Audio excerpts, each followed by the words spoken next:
In today's video, we'll be painting up a grey Sled and a death Sled from the Dungeons & Dragons Wizkids range.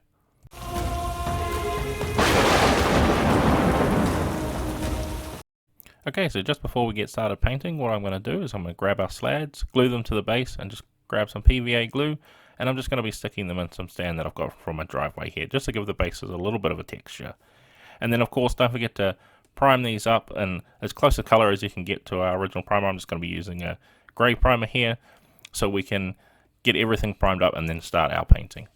Okay, so now with that base primed up and all done, we can get started. So starting off with some uniform grey here, and we're going to be of course starting off with our grey Sled here. So uniform grey is going to be the base color we're going to be using for the whole body of the Sled, because it's a nice blue grey, so it's going to give us some variations in tone and color as we highlight and shade over with some different colors. So just giving the whole base coat over the model with this uniform grey. So while our grey Sled is just drying up, we're going to start off with our death Sled now. So we're going to start off with necromancer cloak to do this. So necromancer cloak is a nice very dark grey, so it's going to be great for our death Sled here because they're very grey and black heavy. So giving a nice overall coat with this necromancer cloak everywhere. I'm going to be doing it basically everywhere, except for I'm just going to be avoiding all the spikes over the miniature here. So just trying to avoid the spikes as well as the eyes and the teeth as well. So giving it a nice thin coat, waiting for it to dry, and then coming over with a second coat afterwards to get it nice and smooth. Okay, so now we have that base coat done. We're going to move on now back to our grey Sled and using some warlock purple here. And what we're going to be doing is we're going to be painting the inside of this grey Sled's mouth. So he's got a nice big open mouth showing us all inside there. So I want to use a bright color to accentuate that and give a bit of visual difference to the model. So the warlock purple is going to be great for this. So coming back to our death Sled now, what we're going to be using is we're going to be using some basalt grey, which is a little bit of a lighter grey. And what we're going to be doing is we're going to be painting the belly of our death Sled here. So we've got a bit of difference on here as well, since it is very black and grey heavy. We want to give some little bit of difference here when we're looking at the model. So giving it a nice softer, lighter grey belly is a good way of just adding a little bit of difference to the model than it being all different colors of black. Switching back to the grey Sled, what we're going to be doing now is coming in with some ash grey. I'm going to be using the ash grey to be painting up the webbing he has, or the little bit of wings. I'm not quite sure if it's webbing or wings that our grey Sled has on him, and we want to be just giving a nice good coat over there. Both sides, don't forget to do the inside as well. It'll be a little bit tricky in there. You'll just have to move the miniature around so you can really get in there. But I'm just going to be painting over the spines as well. We're going to be coming up and doing those a little bit later on, but for now we're just going to paint over all of those spines. Switching back to our death Sled, what we're going to be doing now is coming in with some ivory. And with the ivory, what we're going to be doing is we're going to be picking out his eyes and his teeth, since they have very white eyes and big shiny teeth, especially in the artwork that I'm following, because I'm trying to paint them up as close as I can to the original artwork. So going in there with this is going to give a nice bit of difference, and we're really going to pop out and see those eyes and teeth on the miniature, especially from far away, since we've got those nice dark colors around it. So of course, going in there, dabbing it in, and then tidying up when we need to with our necromancer cloak to give us that definition back in those eyes in there as well. So don't forget to do that while you're doing it. I also just forgot to mention too that I also did the teeth and the eyes on our grey Sled as well in that same ivory. But now we're moving on with necromancer cloak, and we want to pick out the claws of our grey Sled here. They have nice dark grey claws, and we've already been using necromancer cloak, so we'll get to save on a paint here as well. So picking out all those spines, giving them a nice coat. Really, with the black spines, it's going to really stick out on the grey Sled especially. So giving them a nice overall coat and trying to pick out the little spines that he has on his wings as well. So being a little bit careful here, but don't worry too much if you overspill. You can always come back with that ash grey and tidy back up as you need to. So switching back to our death Sled once again, what we're going to be doing is coming in with just straight black now. And with the straight black, we're just going to be picking out all the spines and claws and stuff our death Sled has on him. So he's got quite a lot over him, so we're going to have a lot here, and you can see my camera going out of focus as I'm trying to get all these little spines on here. Some of them are very small over the body, but just making sure we give them a nice coat and if we need to, come back over with a second coat, just picking them all out one by one. So one cool little feature about the grey Sled is he's got a little bit of armor on him, so we're going to be using some greedy gold to be painting this up. He's got some nice little braces on him, so giving them some nice gold color is going to really stick out and give a little bit of interest to the model. So just coming in with some greedy gold, giving it a good overall coverage. And don't forget, if it's finding the streaking a little bit like mine is here on the miniature at the moment, just wait for it to dry and come over with a second coat and we can tidy up those streak marks. Okay, so with our grey Sled here, what we're going to be doing is we're going to be coming in with some oak brown and we're going to be painting up the base. Now, I'm going to be painting up the bases pretty much the same on both of these miniatures, so this will apply to both. I'll just be showing the grey Sled here, but it will be applying to both. So coming in with the oak brown, really getting a good coverage all over the base. And the reason why we're going for brown is it's going to contrast against the black and the grey and the blue that we have here on these miniatures. Just a little light bit of blue. That's more grey than blue, but we want to contrast all that, and this nice dark brown is going to be the best colour to do the job.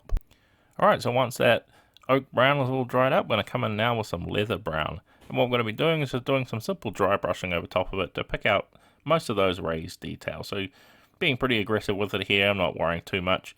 The only thing I am worrying about is trying to not hit my miniature. So that's why I've grabbed this small dry brush here to do that. So just being careful and giving everywhere where you feel necessary a little dry brush.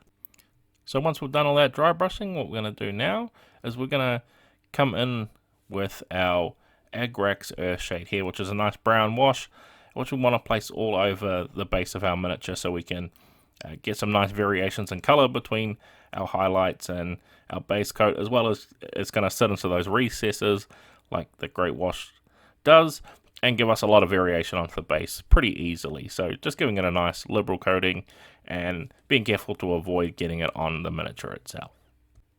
Okay, so with that base all done up and drying now, we're going to move on with some reikland fleshshade. And the reikland fleshshade is a really good wash to put over gold. It gives it a nice enhanced and enriches the gold colors. So I've been finding that quite useful and a nice variation on the wash color from what I usually do, which is a black wash over anything metallic. So giving it this reikland fleshshade is going to give us a little bit more of a different color to pop out and have a look at on the miniature. Okay, so once that wash is all completely dry, what we're going to be doing now is coming in with some nuln oil.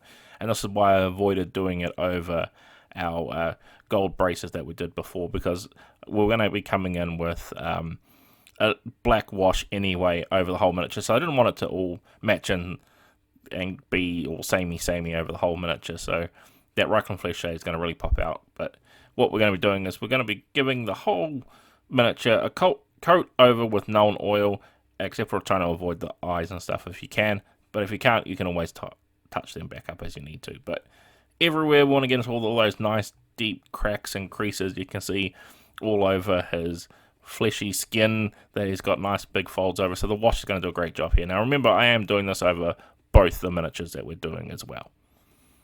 Okay, so now with that wash completely dried, it's time to move on to some highlighting. So bright gold is what we're going to start off with here, and we're going to be using it to of course go over that gold we've been doing, and it's going to be nice and vibrant as well on here. Now I'm basically just going to be focusing it on these nice high ridges that his gauntlets have on him to really pop those out as well. So we're going to get some nice visual interest on the piece. And so here's where we are on our death Sled. So for now we're going to be coming in with some basalt grey on our death Sled, and we're going to be using that to paint basically back in his belly, because we want that nice highlighted belly that we had before back in. And since we've gone over it with all those washes, it's dulled it down a lot and it's merged back in. So bringing that back up with the basalt grey is going to bring back some visual interest to the piece. Okay, so still on with our death Sled here, we're going to come back in with some necromancer cloak. And what we're going to be doing is we're going to be focusing on the high points of the miniature and where all those muscle definitions are really popping out, and we want to be giving those a highlight. Now, it is a little bit tricky to see on camera, I must admit. In person, they stick out a lot more, and you can definitely see the difference between the necromancer cloak we've got the black wash over and the necromancer cloak I'm applying now. I'm trying to get it on camera as much as I can. I know it's going to be quite difficult to see, but trust me, there is actually a little bit of pop out there, and you can see a bit of a difference. Okay, so coming back to our grey Slad now, we're going to come back with our uniform grey, and we're going to be doing the same thing we did to our death Slad, which is picking out all that high muscle definition. Now you can definitely see it on here a lot easier than you could on our death Slad, since the necromancer cloak is very similar, and having all that black on there was sort of messing with the camera a little bit. So with that uniform grey that we've come back in with, I'm just going to be picking out all the high points on our miniature here. And especially since this has got a lot of folds and creases all over his body, it's going to be nice and easy to pick out some of those points with a visual representation of where all those high points will be. So just picking them all out, and then what it is basically time for basing, and we're done to show you the final result.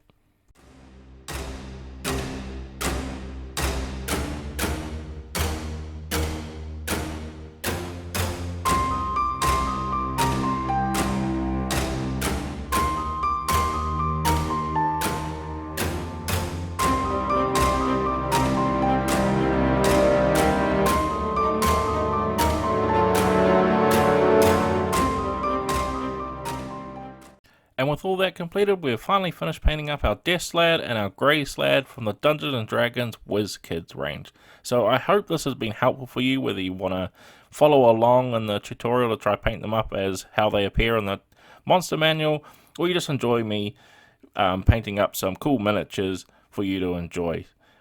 One thing, it is still a little bit hard to see in the pictures that I've taken as well, that the death Slad does actually have some highlights all over there as well. It's a little bit tricky to pick up on camera, but I'll tell you that it does look a little bit better in person. But I'd like to thank you all for watching, guys, and I can't wait to see you in the next video.